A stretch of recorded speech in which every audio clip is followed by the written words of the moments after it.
We're Vinny and Jackie. And we're happy you're here. And the reason we're happy you're here is we're here to brag. That's right, Lego Club is a huge success. Yeah. Smoke 'em if you got 'em. Yeah. We were right. This works. It's fantastic. The kids are having a great time and making incredible progress. This is our 2025 wrap-up.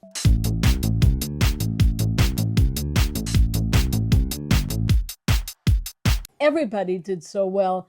And kids who were really shy and withdrawn when they first came are really now relaxing, and parents are relaxing, and it's a really nice place. We're going to share with you 2 case studies. We're not going to use the kids' names because that would be stupid, and we want to keep their identities private, although we are extremely proud of them. So we're going to use the names of animals instead of them. Not that the animal represents them, I'm just picking an animal. So the first kid, his name, we'll call him Shark. And Shark came in, he was about 5 years old, right? When he first came in. The first day of Lego Club was a bit chaotic. So the first thing he did was run over to a display, Lego display that they had that said, "Do not touch," and had a rope around it. And he paid no attention to that and went in and just started grabbing at it. And, you know, his mother was trying to kind of pull him away. And I just simply said, I didn't know if he could read yet or not. And I just showed him the sign. And I said, we're not allowed to touch this because the place says this sign that says, "Do not touch." And I don't think he could read it. And I'm not sure he quite understood me. But I'm not going to, and I don't encourage anybody to do this, to just grab some kid's hands or arms if they're, you know, if it's something dangerous, flammable, you know, yes, you have to grab them. But this is Lego. It can easily be put back together. So we don't need to cause any more trauma to anybody by grabbing their hands or yelling and screaming at a place where they're just coming in for the first time. So we just kind of like calmly pulled him, you know, lured him away. And then when we're like, okay, well, we're going to do some activities, what was his response? No. Everything was a big fat no. No. He was so defiant. I mean, he couldn't have been more defiant. And literally the first 40 minutes was him just being defiant, walking away, not wanting to do anything. And then during the car situation, when they were making the cars, he yanked a car out of one other kid's hand, causing that kid to have an extreme meltdown. I mean, full-blown autistic meltdown where, you know, we had to have him removed from the room and try to calm him down. It was bad. And I said to Shark, I said, so by you taking that car, he's upset. And do we want him to be upset? And he said no. And I said, so what do you think we should do? And he went and he tried to hand the car back to the kid. The kid was too far gone. But lesson on the first day, you know, and that was good. So his experience there, it was rocky, but it wasn't a horrible experience. And I think that's why he was a little more open to the cars going down the track. And that was pretty exciting for him, which made him want to come back again. And from that, we were able to build and build and build. And over time, his mother would tell us, like, he would ask all month long, every weekend, are we going to my Lego Club? It wasn't Lego Club. It wasn't, you know, Multivium's Lego Club or Happy You're Here Lego Club. My Lego Club. He took ownership. Yeah. Ownership. He was wonderful. And that's a big step. Yeah. And then he would do more and more of the activities and everything. And by the end, he wanted to bring his sibling, his older brother. Yes. And that was cool because the older brother is not autistic and often takes the spotlight away from Shark. And his mother said this is nice because Shark gets to sort of have the spotlight. Without his sibling. Without his sibling being there. So for Shark to say, I'm going to bring my sibling, was a big step too, because he's taking a risk on his own personal thing that like technically he might not want to share. And going from being, no, I don't want to do anything, and all kinds of problems, to walking his brother in and going, this is the racetrack, and this is the loose Lego, and this is where we sit, and that's Jackie, and that's Vinny. Like basically giving the tour of Lego Club, because it's his Lego Club. This is where we got it all set up. So we see that as a tremendous win. At the end, the last club of the year, what did he do? He gave me a hug, and it was a real hug. Prior to that, he was sort of like giving me the side hug, but he gave me a real hug. And it was so sweet. You know, it was really nice to see his progression. His mom is so sweet. Oh, yeah. And she and I would sit together, because I'm the younger group. So his mom and I would sit together and talk, and she's really a sweetheart. She baked Vinny cookies, which really like. Yes, that's the way to get to me. Yeah. That's how I like to be thanked, So cookies. it was nice to see his growth.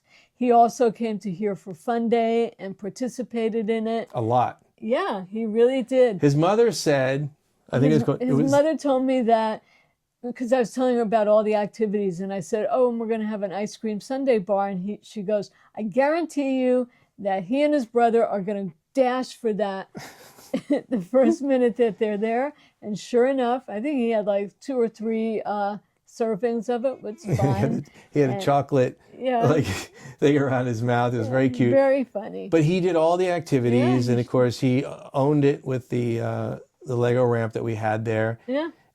And I want to be able to stress that, and this is kind of important to talk about with autism, is these aren't bad kids. And sometimes someone would perceive that behavior, oh, he grabbed this without permission, or he wouldn't cooperate, or he took something from another kid. That's bad behavior. Typical children do the same thing. And so I don't feel like it's necessary to be like disciplining. And his mother wasn't that way either. No. It's just like, there's another way to go about this. And I think we set up an environment where he could see that and do it on his own. It's a no shame environment. Exactly. It's being accepted unconditionally. And actually, one of the things I notice about his mom is that she modeled that. She never got mad at him, never yelled at him. In fact, it was nice because she took delight in him. Like when he would say no, she would kind of smile, and it was good. Because so often, you're right, Vinny, you see parents who are like, no, get away from that, sit down. And especially for someone who's on the spectrum, they cannot handle that kind of thing. It does not register. It does not help. In fact, it will cause those meltdowns, which is just the way their brains work. And it's okay. That's how it goes. So you learn to deal with it. Yeah. So case study number 2, Shark is more on your side. Yeah. Okay. And Alligator was with me. And Alligator is another, like, all these kids are brilliant. And Alligator is extra brilliant. He can build so fast, it's ridiculous. And his focus is laser. And the other, like, cool talent he has is to spot pieces. So occasionally there's a missing piece or something's not right, and he's got to go to the bin and get the, out of the random Lego. He's able to go, there it is. And if a piece falls on the ground, there it is. It's astounding. It's like this fast scan that would take me and just about anybody else considerably longer, but he's able to just, there it is. And also his concept of spatial relations, when he looks at the directions or where he sees, it's very, very clear to him where things go. There's never there's no doubt in his mind, like this is how it goes, and he's right. But the first few days he would come in, and he likes Lego, so he was happy to do the sets, loved Star Wars, so I made sure he had Star Wars sets. But he came in and he would put his hoodie up over his head and build like this. And zero interaction. Didn't talk, just in his own world by himself. And while there's a lot of things for me to do during the club, I took time every single time to sit down with him for at least 10 minutes. And the first day I just sat beside him. I didn't say very much. I just sat beside him. So, I'm there. He's doing this. I'm sitting next to him. I would occasionally say something, and I didn't even start with questions right away. I started by saying like, well, that's great. Oh, I love, this, I love this piece, or this looks good. Any kind of sort of positive or complimentary thing, or that's good. You're getting a lot done there. Anything that's just sort of hoping to get through. And then I was like, I'd say after a little bit, I was asking him questions, and he was giving me one-word answers. Do you have a favorite Star Wars character? And he would say, I like Jawas. Okay, that's progress. And then it became more full sentences, and then it became discussions. And then it was amazing, because he just came right out of his shell. And then he's one of the ones in my group where we would multi-build with the iPads.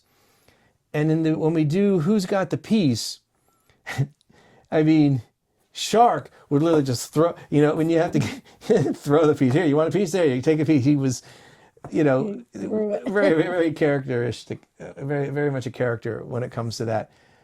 But Alligator, he didn't have to be prompted, because he knew what was going on, but it was still more, okay, I have to do this. I want to build my thing, and I need your pieces. Because in the beginning, you're just trying to grab pieces from each other, and we're trying to teach them, like, no, you have to hand it and be polite. So on the last day, we're doing Who's Got the Piece. He's getting up out of his seat and delivering each piece by hand to the people that needed it. That's a win. That's a huge, huge win. From this to, you need this piece, you need that piece. He's a delivery guy.